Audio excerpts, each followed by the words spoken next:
చెప్పనవసరం లేదు. అయినప్పటికీ గుర్తు చేయడం కోసమైనా ఒకసారి మీకు ఆ మాట జ్ఞాపకం చేస్తాను. అడ్వెంట్ అని అనగానే ప్రతి ఒక్కరూ కూడా సిద్ధపడతారు.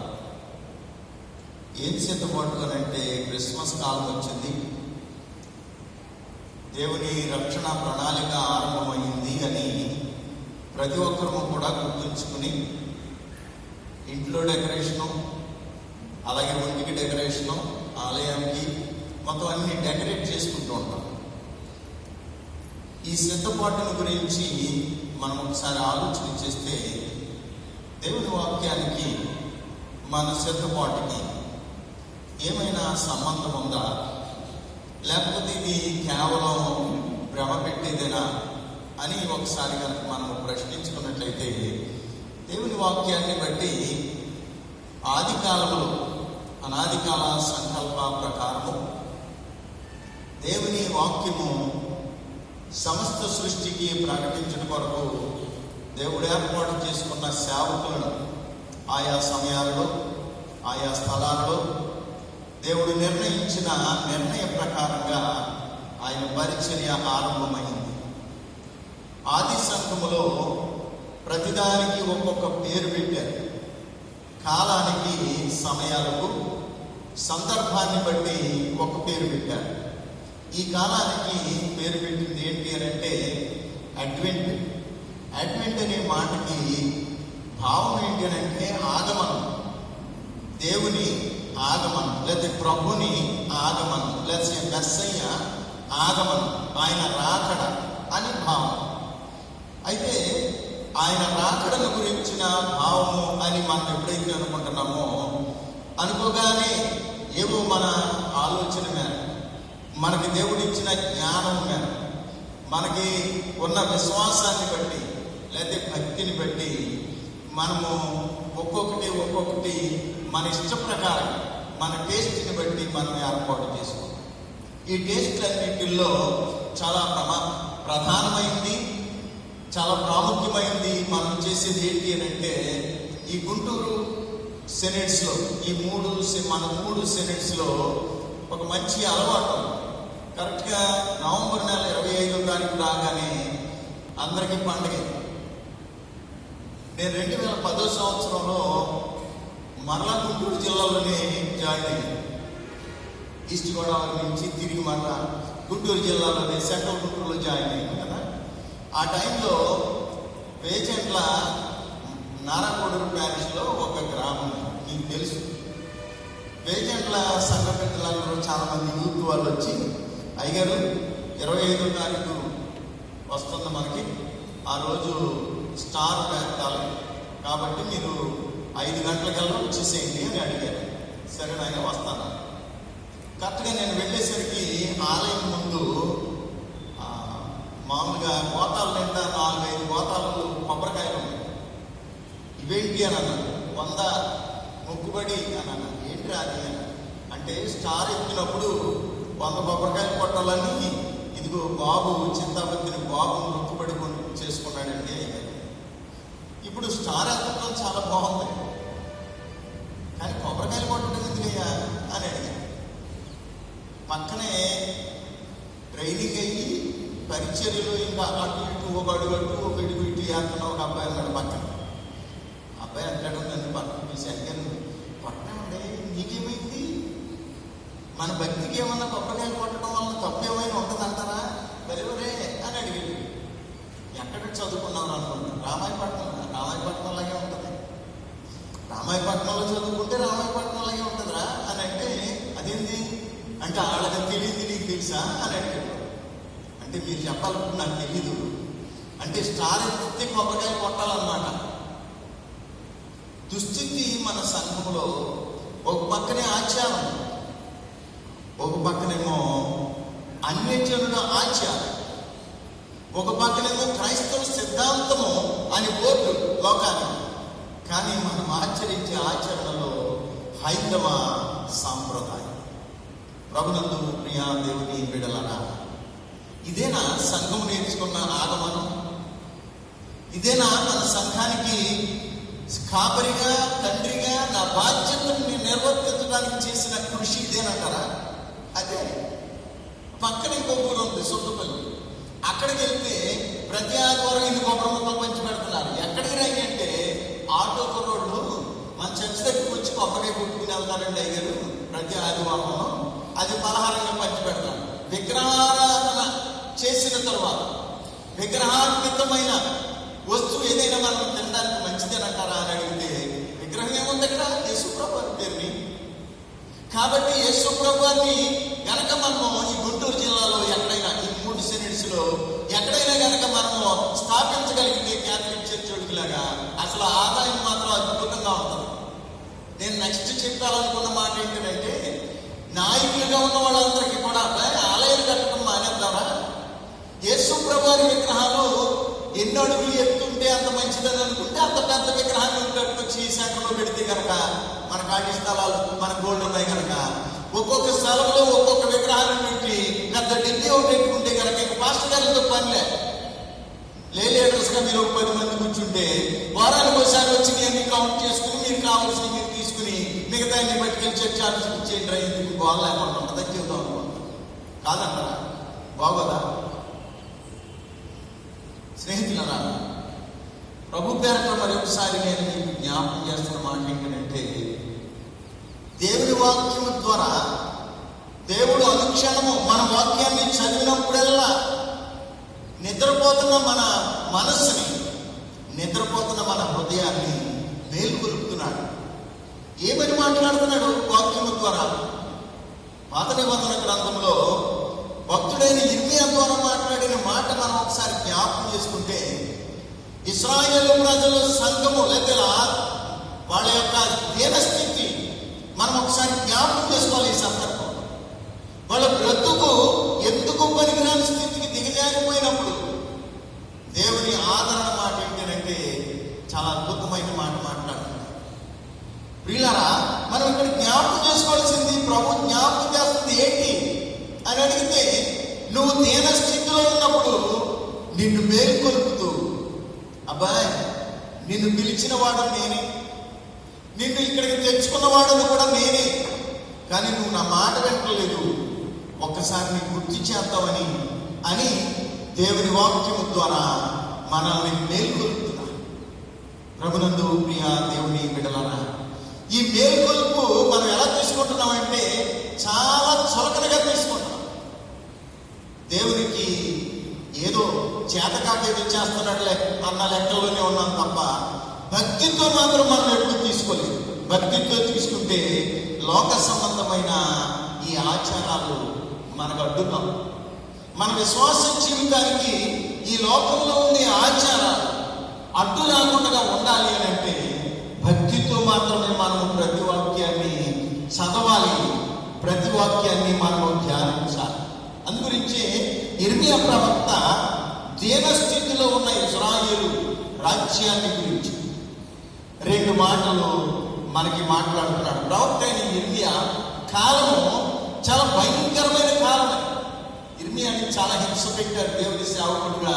ఆయన పొందినన్ని హింసలు ఇంక ఏ ప్రవక్త పొంది ఉండడు. బాబు గోతులు వేశారు, కొట్టారు, ఎన్ని రకాలైన హింసలు పెట్టారు అంటే ఆ బురదన్న గోతులు పాడేశారు. ఆ బావి ఎంత భయంకరమనంటే ఆయన ప్రకటించకపోతే ఒప్పుకునేవారు కాదు, ప్రకటిస్తే అంగీకరించేవారు కాదు. ఆయన ప్రకటన తప్పు, మనకి ఎగైనెస్ట్ గా మాట్లాడుతున్నాడని మాట్లాడారు. అందుకోసం ఒకసారి వాక్యాన్ని మనం చదువుకుంటే దేవుడైన యెహోవా మాట్లాడుతున్న మాట చూడండి. 14, 17 వచనాలు చదువుతున్నాం. ఆ దినములలో ఆ కాలమందే నేను దావీదులకు నీతి చిగురు పుట్టించాను. మీకు ఒక రక్షకుడు నేను ఇస్తున్నాను, మీకు సంరక్షకుడు లేడని ఏడుస్తున్నారు కదా, డెఫినెట్ గా నేను ఇస్తాను అని చెప్పి ప్రవక్త ఇర్మియా ద్వారా దేవుడైన యెహోవా ఇశ్రాయేలు ప్రజలకు ఒక శుభవార్త అందిస్తున్నాడు. నేను చెప్తున్న మంచి మాట ఏంటి అని అంటే, ప్రవక్త చెప్తున్న ఈ మాటలో నేను ఒక మంచి మాట నేను మీకు చెప్పాలని అనుకుంటున్నాను. దేవుడు నాకు చెప్పాడు మీకు చెప్పాలి. ఇశ్రాయేలు యూదా అని పిలువబడుతున్న మీ అన్నదమ్ములకి దేవుడు సెలవిచ్చిన మాట ఏంటంటే, నీ పితరుడైన దావీదుకి దేవుడు వాగ్దానం చేశాడు, నీతి చిగురు పుట్టిస్తాను. ఏంటో నీతి చిగురు అని అంటే, చెట్టు పాతదే కానీ చిగురు మాత్రం క్రొత్త. ఎలాగుంది అని అంటే, మొద్దు వరకు మొదల వరకు నరికేశారు. ఆ నీటిలో ఉన్న ఊట, ఆ ముద్దులో నుంచి మళ్ళా చిగురు ఉద్భవిస్తుంది. ముద్దు పాతదే కానీ చిగురు మాత్రం క్రొత్తది. దానికి పేరు పెట్టాడు, రకరకాలైన పేరు. ఆయనకి పెట్టిన పేర్లు మనం ఒకసారి జ్ఞాపకం చేసుకుంటే, నేను నీతి చిగురు అని పేరు పెట్టాడు. ఎవరికేనంటే దావీదు. దావీదు అనే మొద్దులో నుండి ఒక నీతి చిగురు ఉద్భవిస్తుంది. ఇప్పటి వరకు పుట్టిన వాళ్ళందరూ కూడా మొద్దులే. ఈ కొమ్మలన్నీ నరికివేయబడతాయి ఒకనొక దినాన్న. అప్పుడు నరికివేయబడిన మొద్దులో నుంచి ఒక చిగురు ఉద్భవిస్తుంది. ఆ చిగురు నీతి లేది కాదు, అది వరకు పుట్టిన చిగురులాగా. ఇప్పుడు వచ్చే నీతి చిగురు మీకు రక్షణ కల్పించేది, మీకు వెలుగునిచ్చేది, వెలుగు మాట మీకు ప్రకటించేది అని చెప్పి హెచ్చరిక చేస్తున్నారు.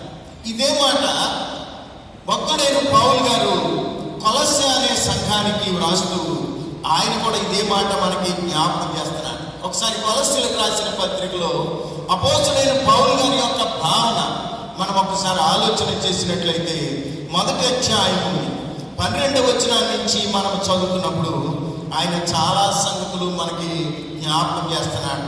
ఏంటి ఇందులో ఉన్న రహస్యమైన సంగతుల గురించి మనం ఒకసారి ఆలోచన చేసినప్పుడు, ఈ 12వ వచనం నుంచి కనుక మనం చదివినట్టయితే, అందుచేత ఈ సంగతి అనే మాటల గురించి మనం జ్ఞాపకం చేసుకున్నట్లయితే ఏమని మాట్లాడుతున్నాడో, మీకు సంపూర్ణ జ్ఞానము, ఆత్మ సంబంధమైన వివేచన, మీకు సంపూర్ణమైన జ్ఞానము.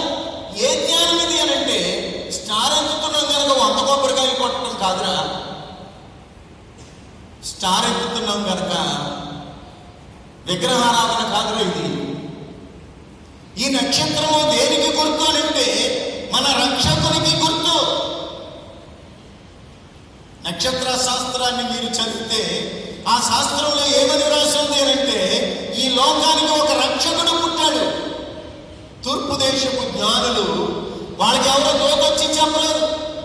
నక్షత్ర శాస్త్రాన్ని బట్టి వాళ్ళు ఏం తెలుసుకోగలిగారు అని అంటే, యేసు ప్రభు వారు పుట్టాడని అనుకోలేదు. రక్షకుడు పుట్టాడు. యూదులకు రాజుగా పుట్టినవాడు ఎక్కడ అని బయలుదేరారు. ప్రభునందు ప్రియా దేవుని బిడ్డలారా, ఈ నక్షత్రం ఏమని మనకి సాక్ష్యం చెప్తుంది ఈ లోకానికి అని అంటే, మీకు రక్షకుడు పుట్టాడు, మీకు విమోచకుడు పుట్టాడు, మిమ్మల్ని విమోచించేవాడు, మీకున్న స్థితిగతులన్నింటినీ మెరుగుపెట్టేవాడు ఒక ఆయన పుట్టాడు అని లోకానికి మనము ప్రకటించడానికి, మనం ఆయన వెంబడించిన వాళ్ళని తెలియడానికి ఒక నక్షత్రాన్ని మనము సిద్ధం చేసుకుంటున్నాము. దాన్ని పైకెత్తుతున్నాము. ఎత్తినప్పుడు మళ్ళీ విగ్రహారాధన ఎందుకు? ఇక్కడ నువ్వు ఏ ఉద్దేశంతో అయితే దాన్ని పైకెత్తుతున్నావో అదే ఉద్దేశంతో భక్తితోనే ప్రార్థన చేయి, అంతేగాని యుక్తితో చేయటం మాని. ప్రభునందు ప్రియ, అందు గురించి ఆయన మాట్లాడుతున్నాడు, సంపూర్ణ జ్ఞానం మీకు కావాలి. నేను ప్రకటించిన ఈ సువార్తలో మీరు ఏం గ్రహించాలి అని అంటే, సంపూర్ణ జ్ఞానము, మీరు విధేయత, భక్తి, దేవుని ఎడల భయము మీరు ఖచ్చితంగా నేర్చుకోవాలని చెప్పి అపోస్తలుడైన పౌలు గారు కొలస్సీ సంఘాన్ని హెచ్చరిక చేస్తున్నాడు. కొంచెం క్రిందకు వచ్చిన తర్వాత 13వ వచనాన్ని మనం చదివితే, ఆయన మనలను అంధకార సంబంధమైన అధికారంలో నుండి విడిపించేసి, ఆయన విడిపించారు లేదా విడుదల చేసి. ప్రభునందు ప్రియా దేవుని బిడ్డలారా, ఈ నీతి చిగురుకి రెండో మాట ఏంటి అని అంటే, అంధకార సంబంధమైన బంధకములో బంధింపబడిన మనందరము తేజస్ సంబంధమైన వెలుగులోనికి పిలువబడ్డాం, విడుదల పొందాం. అందుగురించే మత్తయి రాసిన సువార్త 4వ అధ్యాయము 16వ వచనాన్ని చదివితే ఆయన ఏమని మాట్లాడుతున్నాడు అక్కడ అని అడిగితే, అంధకారంలో కూర్చున్న ప్రజలకు ఇదిగో వెలుగు ఉదయించాడు. ప్రభునందు ప్రియా దేవుని బిడ్డలారా, యేసు ప్రభువారు 40 దినాల పాటు సాతాను చేత అరణ్యంలో శోధింపబడి బయటికి వస్తున్న సందర్భంలో అప్పుడు మాట్లాడుతున్న ప్రవచనం ఏంటి అని అంటే, ఆయన మాట్లాడుతున్నాడు, ఆయన చీకటిలో కూర్చున్న ప్రజలు గొప్ప వెలుగును చూస్తారు. ఆశ్చర్యకరమైన వెలుగు. మనము అంధకార సంబంధమైన బంధకములో బంధింపబడిన మనము తేజస్ సంబంధమైన వెలుగులోనికి మనల్ని తీసుకురావడానికి ఈ దావీదుకు పుట్టిన చీకురు. ఇది ఎలాంటి చీకురు అంటే, మొదటి మాట దానికి నీతి చీకురు అని పేరు పెట్టారు. రెండవ మాట ఏంటంటే, ఆ చిగురు కొద్దిగా పెద్దదైన తర్వాత ఆయన నీతి సూర్యుడు, వెలుగు. ఆయన లోకమునకు వెలుగు. ఈ లోకంలో చీకటిలో నడుస్తున్న మనందరికీ వెలుగు. అంధకార సంబంధమైన క్రియలు ఆచరిస్తున్న మనందరికీ తేజస్ సంబంధమైన యుద్ధోపకరణములను ధరింప చేయడానికి వచ్చిన మహాశూరుడు, యుద్ధశూరుడు. ప్రభునందు ప్రియా దేవుని బిడ్డలారా, అందు గురించి ఈ మాట మాట్లాడుతున్నాడు ఆయన. వీరు ఏంటి అని అంటే, ఆయన మనం ఇదివరకు ఉన్న అంధకార సంబంధమైన బంధకములన్నింటినీ విడుదల కలిగించాడు. విమోచకుడు, రిడెంప్షన్, మనల్ని విమోచించేవాడు.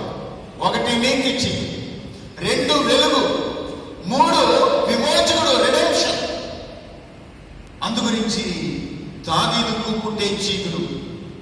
ఈ దావీదు యెషయి మొదల నుండి చిగురు పుట్టునని మాట్లాడిన ఈ మాట, ఆ చిగురు ఎలాంటి చిగురు అని అంటే, మామూలుగా పుట్టిన చిగురు కాదు, ఇది నీతి చిగురు. అందు గురించి క్రిందకు వచ్చిన తర్వాత ఆయన ఇంకొక మాట మాట్లాడతాడు. 14వ వచనాన్ని చదివితే ఈ చిగురుల గురించి ఆయన మాట్లాడుతూ ఏమని మాట్లాడుతున్నాడో చూడండి. ఆయన రాజ్య నివాసులుగా చేశాడు, అంటే వెలుగు బిడ్డలుగా ఆయన చేశాడు. 14వ వచనాన్ని చదువుతున్నాను. ఆ కుమారుని యందు మనకు, ఆయన మాట్లాడుతున్న మాట విమోచనము. ఆయన కుమారుని యందు మనకు అనగా విమోచనము. విమోచన అంటే రిడెంప్షన్. మనకు అంటే కలిగింది ఏంటంటే పాపక్షమాపణ కలుగుతుంది. విమోచనకి ప్రత్యామ్నాయ పదం ఏంటి అని అంటే పాపక్షమాపణ, రిడెంప్షన్. మీరు అది వరకు బంధింపబడిన వాళ్ళు వినిపించబడ్డారు. ఇప్పుడు ఇంకొక మాట కూడా మాట్లాడుతున్నాడు ఆయన. ఏమని అని అంటే, పాపము నుండి విడిపించేవాడు, విమోచన, పాప క్షమాపణ. ఆ నీతి చిగురికి దేవుడిచ్చిన అధికారం ఏంటంటే, మీ పాపంలో నుండి బయటకు తీసుకురావడానికి శక్తి, మీ పాపంలో నుండి మిమ్మల్ని విడిపించి మిమ్మల్ని పవిత్రులుగా తీర్చగలిగే శక్తి దేవుడు ఆయన అనుగ్రహించాడు అని చెప్పి నీతి చిగురుల గురించి భక్తుడైన పౌలు గారు ఒక హెచ్చరిక చేస్తున్నారు. ప్రభునందు ప్రియా దేవుని బిడ్డలారా, అందు గురించి మనము ఈ వాక్యాన్ని మనం చదివినప్పుడు, లేదా ఈ కాలము మనకు ఎదురైనప్పుడు మనం నేర్చుకోవలసిన సంగతులు, స్టార్ పెట్టొద్దని నేను ఇప్పుడు అనలేదు, అది తప్పు కూడా పెట్టాలి. కానీ పెట్టినప్పుడు ఎలాంటి ఉద్దేశము అంటే, లోకానికి మనం ఏమని ప్రకటించాలి అని నన్ను అడిగితే ఒక్క పాస్టర్ గారికి కూడా అర్థం కాదు. ఆ రోజు కొబ్బరికాయలు కొట్టడం, మైకి పెట్టి గందరగోళం చేయటం, ఈ టపాసులకు వచ్చి కాల్చడం, ఇదే తెలుసుకున్నారు. కానీ దైవజనులు అయ్యింది కనీసం ఆ జనానికి ఏమని వాక్యం చెప్పాలో అర్థం కాని స్థితిలో మన సంఘము సతమతమైపోతుంది, అతలాకుతలమైపోతుంది. ప్రభునందు ప్రియా దేవుని బిడ్డలారా, సేవకుడినైన నేను, ఆయన అంగీకరించిన బిడ్డలమైన మనము ఇలాంటి పాట మనము వారికి చూపించగలగాలి లోకానికి. అంటే ఇదిగో నక్షత్రం, ఈ నక్షత్రాన్ని బట్టి మేము ఎంత దూరం వచ్చాం. ఎక్కడికి వచ్చారా మీరు? జ్ఞానులయ్యుండి ఆ శాస్త్రాన్ని చదివి రక్షకుడు పుట్టాడని మేము చూడటానికి వచ్చాం, ఆరాధించడానికి వచ్చామని తూర్పు దేశపు జ్ఞానులు ఇచ్చిన సాక్ష్యం మీరు ఇవ్వగలరా? ఇస్తే చాలా సంతోషం, ఇవ్వలేకపోతే చాలా దుఃఖం. అందుకోసమే ఆయన మాట్లాడతాడు. నీతి చిగురుల గురించి ఆయన ఇన్ని మాటలు మాట్లాడతాడు. కొంచెం క్రిందకు వచ్చిన తర్వాత ఆయన మరికొన్ని సంగతులు మనకి వాక్యంలో నుంచి ఆయన మనకి జ్ఞాపకం చేస్తున్నాడు. ఒక్కసారి వాక్యాన్ని మనము పరిశీలనగా చూసినట్లయితే ఆయన 21వ వచనాన్ని నుంచి కొన్ని వచనాలు మీకు నేను జ్ఞాపకం చేస్తున్నాను. మరియు ఇంతేకాదు, మరియు ఇంకా సంగతులు ఉన్నాయన్నమాట. గత కాలమందు దేవునికి దూరస్తులను, మీ దుష్క్రియల వలన మీ మనస్సులో విరోధ భావమును గలవారైన మీరు. అన్యజనులమైన మనల గురించి మాట్లాడతారు. అంటే కొలస్సీలో ఉన్న ప్రజలు కూడా దేవుని ఎరిగిన వాళ్ళు కాదు, యూదులు అంతకంటే కాదు. కాబట్టి వాళ్ళతో మాట్లాడుతున్నాడు అనమాట. మీరు గత కాలంలో నాడు మీరు ఎలాంటి బ్రతుకునంటే చీకటిలో ఉన్నారు. ఇవాళ ఆయన మహాప్రేమను బట్టి వెలుగులోకి వచ్చారు. మీరు అది తెలుసుకోవాలి. ఇది జ్ఞానం ద్వారా, ఆత్మ సంబంధమైన జ్ఞానం ద్వారా మీకు అప్పాలి. కాబట్టి గత కాలంలో మన పరిస్థితులన్నీ ఆయనకి దూరంగా ఉంచినవి. మీ దృష్టిల వలన మీరు ఎలాంటి పరిస్థితుల్లో ఉండేవారంటే మీ మనస్సులో విరోధ భావము గలవారై ఉండిన మిమ్మును కూడా తన సన్నిధిని పరిశుద్ధులుగాను, నిర్దోషులుగాను, నిరపరాధులుగాను. ఆయన చూడండి ఎంత ప్రేమ గలవాడు. నిర్దోషులు, పరిశుద్ధులు, విమోచింపబడిన వారు ఆయన ఎదుట మిమ్మల్ని నిలువబెట్టుకోవాలని ఆయన సంకల్ప ప్రకారము మనల్ని ఆయన వాక్యము ద్వారా కనెను. స్నేహితులారా, ఆయన వాక్యంలో మనం జన్మించిన మనం నీతి చిగురుని మనం ఒకసారి జ్ఞాపకం చేసుకుని, ఆయన ఎలాగైతే మొద్దులో నుంచి నీతి చిగురుగా ఉద్భవించాడు, అలాగే మన పాత జీవితం అని పిలువబడే మన మొద్దులో నుంచి మనము కూడా చిగురించే వారముగా ఉండాలి అని పరలోకమందున్న మన తండ్రి యొక్క ఉద్దేశమని ఈ వాక్యాన్ని బట్టి మనమందరము కూడా నేర్చుకోవాలి. ఆయన అంటున్నాడు, ఎందుకు అనంటే ఆయన మాంసయుక్తమైన శరీరమును ధరించి శిలువ మీద ఆయన మరణించింది. ఎందుకు అనంటే నువ్వు మాంసయుక్తమైన శరీరముతో నువ్వు చేసిన ప్రతి పాపమునకు విమోచన ఉంటుంది. ఎలాగనంటే ఆయన కూడా మాంసయుక్తమైన శరీరముతో ఈ లోకంలో పుట్టి, అది నీతి చిగురని మనకి ఎప్పుడు తెలిసింది అనంటే ఆయన పాతి పెట్టిన తర్వాత 3వ దినాన్న మొలకెత్తినట్టుగా ఆయన లేచాడు కనుక విమోచనము మనకి కలిగింది అని పౌలు గారు హెచ్చరిక చేస్తున్నారు. కాబట్టి స్నేహితులారా, దేవుని వాక్యము మనల్ని హెచ్చరిక చేస్తుంది. నీతి చిగురు ఉద్భవించిన రీతిగా, నీతి చిగురు మొలిచిన రీతిగా ఆ ముద్దులో నుండి నువ్వు కూడా పాత జీవితాన్ని విదిలిపెట్టి ఎప్పుడైతే నువ్వు నూతన జీవితాన్ని నీ బ్రతుకులు ఆరంభిస్తావో అది క్రీస్తులో నీతి చిగురు నీలో కూడా ఉద్భవించినట్టు లెక్క. ఆ నీతి చిగురును గురించి మరొక మాట సువార్త వాక్య భాగంలో, యాజకుడై ఉండి తృప్తి లేని బ్రతుకుతున్న ఒక ప్రధాన యాజకుడు ఆయన వంతు వచ్చినప్పుడు జకర్య మందిరానికి వెళ్ళాడు, ఆలయంలోకి వెళ్ళాడు, పరిశుద్ధ స్థానంలో తోపు వేస్తున్నాడు.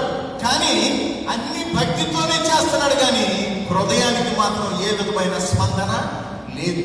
కారణం ఏంటంటే నాకు బిడ్డలు లేరు, నాకు బిడ్డలు లేరు, నాకు ఫలం లేదు, నాకు ఏ విధమైన చిగురు లేదు అని ఏడుస్తున్న జనాల్లో దేవుని ప్రత్యక్షత ఆయనకి సడన్ గా కనబడి, దూత కనబడి మాట్లాడుతున్నాడు. నేను గాబ్రియేలును, నీతో మాట్లాడుతున్నా, దేవుడు నీకు కుమారుని ఇస్తున్నాడు అని చెప్పాడు.